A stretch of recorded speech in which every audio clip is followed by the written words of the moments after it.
Okay, guys, so today I have a very special guest with me, someone who during live streams, y'all have come to me time and time again, lauding his content. We've talked about it on live streams, but finally it's happening.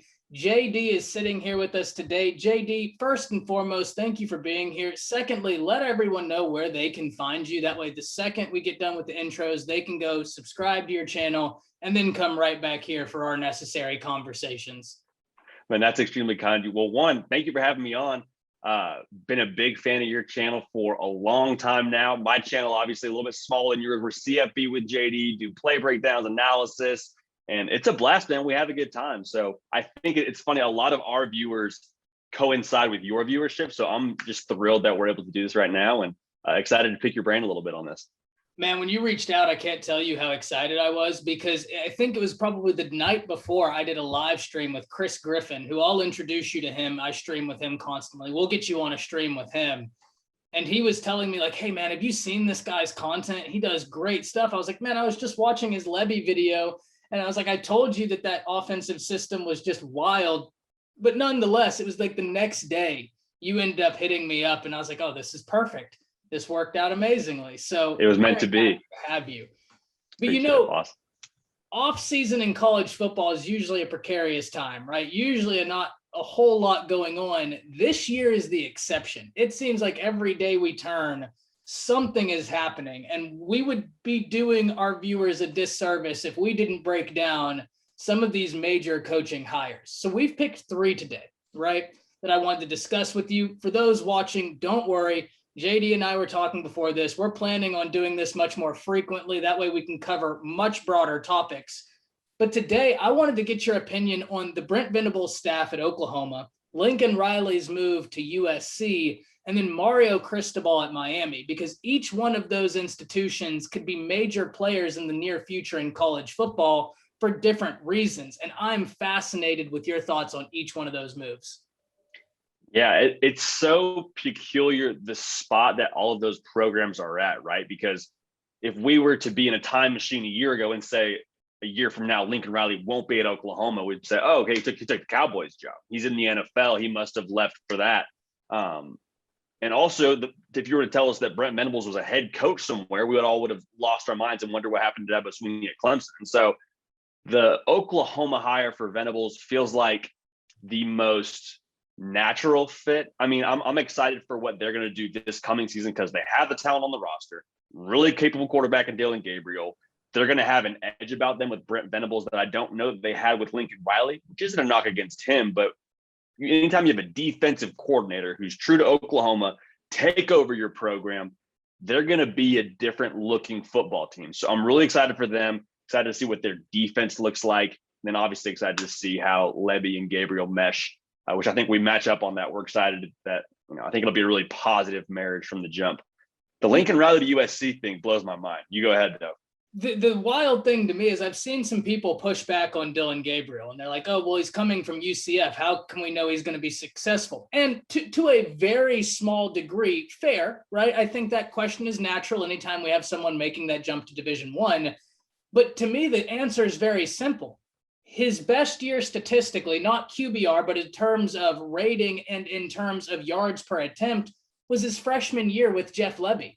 He's only continued to grow in the college game, and now he's reunited with Lebby, who, by the way, spent time with none other than Lane Kiffin.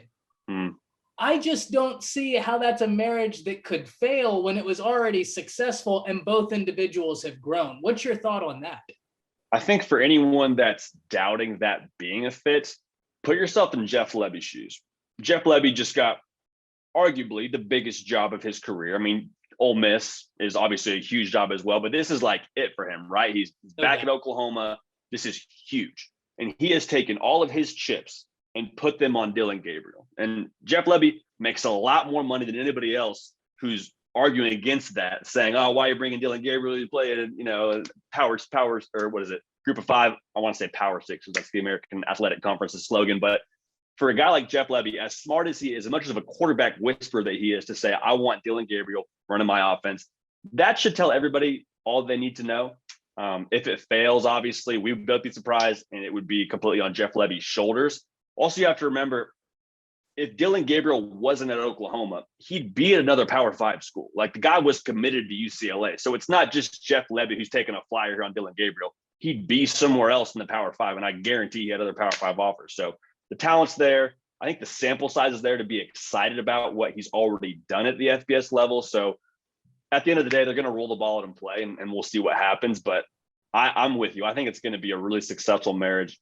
How quickly can they both mesh in a new locker room, a new program? We'll see. But I think it's going to be really, really exciting to watch. I love the point you made about he had other D1 offers as well. Like, this isn't a one-off, right? This is someone reuniting with someone he's already been successful with. But had he not reunited, he was going Division I regardless. He's shown enough. And that's why I think you and I mirror each other a lot there, where we both have high faith in Lebby and Dylan Gabriel finding success and having a symbiotic relationship in year one. But we would be having a one-sided conversation if we didn't look at the other side of the coin. And that other side of the coin is now out west in LA and Lincoln Riley taking over USC. That was a jaw-dropping move. I think even if you are against Lincoln Riley and the way he moved to USC, we can still admit that he gives USC a much better chance than Clay Helton gave them, right? So what are you thinking about Lincoln Riley at the Trojans now? If for no other reason, he gives them a better chance because of all the great talent he took with him. I mean, he took arguably, for a lot of people's money, myself included, the most promising quarterback coming back next year in college football. And so, I mean, if for no reason, they'll have the talent on the field to win right away. Now, I think there's some things in LA that you're going to have to deal with that you didn't have to deal with Norman, right? So now if you're Caleb Williams, your life after practice is a little bit different. And, you know, I think that's just something that you have to take into account. The lights are going to be very bright. They're the only spring game on ESPN, which, I mean, hey, you've arrived now. You're at the big show. You're in Hollywood if you're Lincoln Riley. So, but in terms of just the fit, I'm excited for him to revamp USC and make USC football exciting again. For me, that was when I got into college football, was watching Matt Leinart, Reggie Bush, and that Rose Bowl against Vince Young. So I'm excited just for what it will mean for the landscape of college football. Not everybody can win, but being in that conference, it might not be year one, but I think you give him a year where he can get all his recruits in there. The transfer portal, they've already killed it in, but give him a chance to get a system in place, staff in place, let that plant grow a little bit more. I think USC is going to be a force out west, whether people like it or not. I just think that's the way it's going. And I agree, right? Like, I look at what USC has, the opportunity they have, and then you talk about the recruiting prowess they can do in California. I mean, you're talking about arguably the toughest high school division in terms of St. John Bosco, Centennial. I believe Centennial's in that division, modern day. I mean, you're names on names on names in terms of high school talent out there. And if you're able to tap into that, great things can happen. This is wild to me, right? We talk about the California quarterback, CJ Stroud, Bryce Young, DJ Uiagalelei, JT Daniels, and Matt Corral. It's unbelievable. It's unbelievable. I'm so glad you said that, because I've been beating that drum, and I'm so glad you said it. I mean, think if you're Lincoln Riley, you get one of those guys to stay home. And obviously there's things around that have to work. I mean, DJ Uiagalelei, there's things that haven't panned out at Clemson yet. We'll get there. But one of those guys that's so highly touted, to keep one of them at USC. If you put CJ Stroud at USC, they're like at least that's 2 wins better right there, right? I mean, they're going to be a different program getting talent to stay home. And I think you said it really, really well, because right now all that talent is going anywhere but USC. So it's fascinating to me. And you're someone, obviously, we talked about this before the show. You have a much better, what's the right way to say this? You're super involved in recruiting. You know what you're talking about when it comes to recruiting. How long, in your estimation, does it take for a guy like Lincoln Riley to get all his people in the boat? Like, is that going to be a cool next year, got young guys playing, or is it give them 3 years, you'll see the fruits of your labor then? So this is something that I've talked about, right? I love this question because I talked about a very similar talking point with Texas last year. Right now, USC is in the hype stage, and that's perfectly fine because Lincoln Riley doesn't have any product that he can say, oh, well, this is my product of USC on the field. So all he has to recruit off of is hype. And so now we need to dive into, okay, well, what does the hype look like for USC and Lincoln Riley in particular? Well, you get Caleb Williams in, that's going to cause excitement. Mario Williams comes in, that's going to cause excitement. But what are we talking about when we talk about the class of 2023? Well, many people deem Malachi Nelson the number one quarterback in the nation. There is a debate as to who's number one. Is it Arch, Malachi, or Nico Iamaleava? People are saying flip a coin and I'll take whoever you don't get and be completely happy with it. So at the end of the day, no matter how you put them, those are the three best quarterbacks in the nation, in my opinion. And this class is loaded with quarterback talent. So saying those three are the best when you have Dante Moore, all these talented guys, that's saying something. Malachi Nelson's already on board for USC in 2023. And when you look, all the top 5 stars from California right now are also on board. And one of the best things Lincoln Riley did, in my opinion, was retain Dante Williams. Because had he not retained Dante Williams, I contend right now, no inside information, purely my opinion, Damani Jackson would be a member of the Crimson Tide had Williams not been retained. That's a big deal, because defense is the biggest question we're going to have for Lincoln Riley and Alex Grinch, right? I don't question if the offense is going to come about, right? Maybe the offensive line needs to get better. Cool. I think I can say that about everybody. You have a mobile quarterback and you have Lincoln Riley. At some degree, I have more faith in that coming together than the defense. But if you can get defensive wins like Damani Jackson, well, now we're having a different conversation. If I'm not mistaken, didn't that guy log a 10-2 100-meter dash to beat the California state record? Wow. Did not know that, but that's fast. I think he logged a 10-2-7 100-meter That's unbelievable. That's unbelievable. And he's yoked out of his mind. I mean, he is a dude. You get him. We have to remember a year before they got Corey Foreman, the number one player in the nation who stayed in California. Yeah. So I don't think it's going to be this year. I think this year is the foundation. But if he can replicate and keep California talent home, it's certainly not going to be long, because now when we're talking about the Pac-12, if they're able to establish themselves, what's stopping him from going to Oregon or Washington? And if we're talking Washington, last year you had JT Tuimalau come out, 5-star defensive end who could also play tight end. This year you have 5-star offensive tackle Josh Connerly Jr., not to mention Jaden Wayne. There's so many dudes from that region. If he can unlock the Pac-12 in its entirety, we're having a different conversation, right? Like, now, that being said, I think we both agree USC still has a ways to go in terms of building before they've hit that you're ready for this next level. But it's the fact that we can sit here and have this conversation and align these stars that make it intriguing to me. Absolutely. And the fact that, like you said, they might not be where a lot of people are expecting them to be right now, but if they can even be slightly more competitive than they were the year before in terms of what they had on the roster already, adding that new talent, and the Pac-12 is not going to be impossible to win. Like, you're going to have a lot of weeks where you're rolling into Pullman and you're like, okay, well, we're going to go get collective W against Washington State. We're going to Corvallis. Okay, we'll go beat them. Like, there's a lot of gimmies in the Pac-12.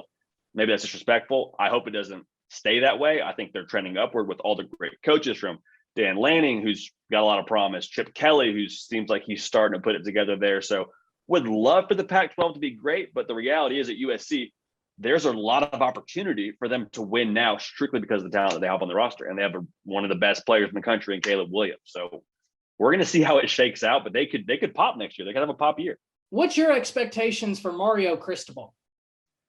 Golly, that's a phenomenal question. And it's kind of a similar situation as USC in that the ACC isn't going to be running the gauntlet every single week. If they can continue to advance on offense, that's going to be my biggest question, because I think the defense will be able to hang. Like, I don't know that they'll be lights out. I think they'll be able to be, from a schematic standpoint, in a lot of games as soon as they get all the personnel in that they need. If Tyler Van Dyke can take that next step as a passer and they can have some semblance of running game behind him, I truly believe they're going to be a team to deal with in the ACC. I think Clemson's going to give them a run for their money. I think they'll bounce back. I don't think Dabo stays down, even though they've switched all the coordinators around.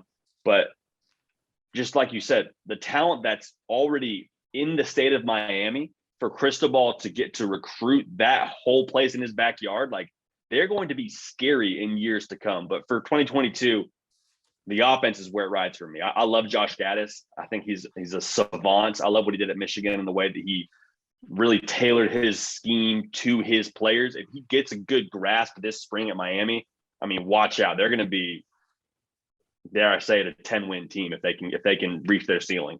A former Tide guy as well, Josh Gaddis. Yeah. And I'll tell you the interesting thing about Miami right now that puts them in a different light to me. We just had all this time talking about OU. We had all this time talking about USC. Cristobal is a Miami guy. He's from Miami. He brought Alex Mirabal, the offensive line coach from Oregon that everybody's been wanting. He's a Miami guy. If they can lock up the state of Florida, they're going to be able to do something. And this isn't relegated to Miami. We're going to have the conversation about Billy Napier and the Gators at a later date. But the reason I wanted to talk about Miami is exactly the points you brought up, JD, and I'm so glad you did. The ACC is in a much different position than the SEC right now. The ACC is up for the taking. Clemson will be Clemson. I think we both agree to that. But they're inevitably going to have to figure some things out. You lose Todd Bates, you lose Ted Roof, you lose Miguel Chavez, you lose your offensive coordinator. That's going to take some figuring out. As great as Dabo is, and Dabo is a future Hall of Famer, he hasn't been put through that gauntlet of losing assistants like Nick Saban has. So we have to see how this goes. If you were to bet on any team right now, we've talked about OU, Miami, and USC. Who do you think is in the best position next year for these head coaches? Yeah, that's a great question. Are we answering this in the sense, like, is the premise wins, or are we saying best chance to set up for the future? Because I think if you're looking at wins, strictly based on schedule, strictly based on the quarterback position, I probably feel the best about USC. I think imagining Caleb Williams doesn't take a step back and becomes a turnover machine. I think they're going to be just purely off level competition in a good spot to win a lot of games. In terms of the future, like how these programs will look in 5 years, I have a hard time believing that Miami didn't win this higher with the way they're going to be able to recruit, just his culture that he brings to that program. Like you said, he's Miami through and through. Like, it means something for him to do well at Miami. That's personal to him. I think they are just a powder keg down there in South Florida. I really do. I think they're going to be dangerous. It wouldn't surprise me if they become a team like we saw Clemson kind of run the ACC for a while. Who knows what happens to them down the road, but they're going to have to deal with Miami. I think there's going to be a back and forth battle for years to come. See, I asked the question because it's so hard for me to answer. And I sit there and I look at this. I think OU is in a great position both now and for the future. And I say OU in the sense that they're going to be moving to the SEC. And if you ask me, and I have, look, the proof is on my YouTube channel. I was praising Lincoln Riley. And even this past year, I said that there were areas of the offense that weren't adding up this past offseason. I chalked it up to thin running back depth because they only had 2 scholarship running backs. But when I look at the move to the SEC, I think the staff they've assembled now is more conducive to SEC success than the staff that they previously had. And I think a lot of that lends itself to the culture you talked about at the beginning, the difference between Brent Venables and Lincoln Riley. And not that there's a bad way, right? Like, there's 1,000 different ways to, as the old saying says, to skin the deer, right? There's 1,000 different ways to do it. It's just Brent Venables has a different approach that I think is more conducive to the long-term success of entering into the SEC. As far as next year, this is so interesting to me because I could see it being USC or OU. We talk about the Pac-12 being down, but one of the things that's fascinated me about the Brent Venables move in OU, there couldn't have been a more perfect year for it to happen to OU. Texas has got question marks everywhere. And yes, they signed the greatest offensive line class of the past recruiting cycle. You know better than anybody. You better be praying that you're not relying on a bunch of freshman offensive linemen. They can be great, but you better pray that that's not what you're relying on. So Texas has questions. Baylor is in a good position, right? Baylor is in a good position going into next year. They lose a lot, though. They lose a lot for sure, yeah. They lose a lot, but they probably have a little bit less questions, in my opinion, than like an Iowa State, where Iowa State loses so much veteran talent. Then you look at Oklahoma State. Guys to the transfer portal. Jim Knowles no longer there. So we talk about the Pac being in this precarious state. The Big 12 to a lesser degree is also in this precarious state. And that's why I've been so intrigued that it happened now, because I don't think there's a better year for it to have happened to OU than this year in particular. I agree. I think the fact that they have a capable quarterback is got to be exciting. Like if there were, it could very easily be OU. I'm so with you on that with all of the moving pieces. Texas is a huge question mark, like you mentioned. Iowa State was supposed to be their year last year, and they're not going to be better this year with losing Brock Purdy and Breece Hall. So they're kind of a team you got to probably view in a different light. So if it were to be OU, that would not surprise me in the slightest. It really does for me ride with, okay, how quickly does Dylan Gabriel and Jeff Levy mesh? I think it will be quick. I think in terms of question marks around the talent on that team, not that I have them about that program, but if I were to compare them with a USC, I say, okay, USC probably has a little bit more talent just in terms of buzz. Like Caleb Williams, maybe I would take him over Dylan Gabriel, and that's just me. I mean, I don't think you're wrong taking either. But in terms of talent, I think as far as ceiling, even OU fans would agree, right? Like, sure, yeah. I mean, I think the kid's going to be, like you said, he's going to be special. So to unpack that, I don't think it will be one of these programs is suffering next season. Like I think the grass is green in both Norman, Los Angeles, and Miami. It's going to be good for all of them. I'd be surprised if they don't all win 8 games, So, I mean, it's splitting hairs. I do really feel strongly, though, if Miami and honestly Oklahoma, with who they have at head coach, that culture is going to be rock solid and it's going to be built to last. That's why I had to ask the question, is because I almost am playing a little bit of devil's advocate here, because any two you chose, I think you could play, and reasonably so. You could reasonably play devil's advocate and say, oh, but this third one has this reason, this one, and this one, just really showing you that this offseason teams made great hires. I mean, slam dunk hires this offseason. I can't, off the top of my head, I don't remember an offseason where I looked around the nation and I'm like, you made a great hire. You made a great hire. We didn't even have time to talk about Napier, Brian Kelly. I mean, big names moving across the college football landscape right now. And what I love so much is it's a lot of the traditional programs that when you and I were getting into college football, they're now starting to become more relevant. Oklahoma has been relevant they never were not relevant, right? But programs like Miami, Florida, USC, they have all decided, okay, we're going to get serious about football again. We're going to put our money where our mouth is. We're going to go get this head coach we need. We're going to go get the staff we need. Billy Napier, I know we're going to talk about him at a later date, but he just revamped the entire living situation in Gainesville. Like, these teams are now saying, okay, we're all in on football. Let's make it happen. I think that's nothing but great for the sport. Man, it was absolutely a pleasure getting you on the show. And hey, while I have you here, Monday at 5:30, what are your plans during that time? Because I live stream Mondays at 5:30. And if you're free, hop on the live stream with us and we'd love to have you. Okay, let's make it happen. If it's not Monday, I'd love to make this a weekly thing. I mean, this would be phenomenal. I'm an enormous fan of you, your channel, what y'all do, and can't wait to keep this rolling, man. Well, let's make this a weekly thing. I would love it. Seriously. Phenomenal. I'll get with you right after we end this. We'll get it together. We'll get it planned out. But man, thank you so much for your time. I can't wait to continue these conversations. We didn't even get to talk about the quarterbacks. Y'all need to watch out for that one coming next.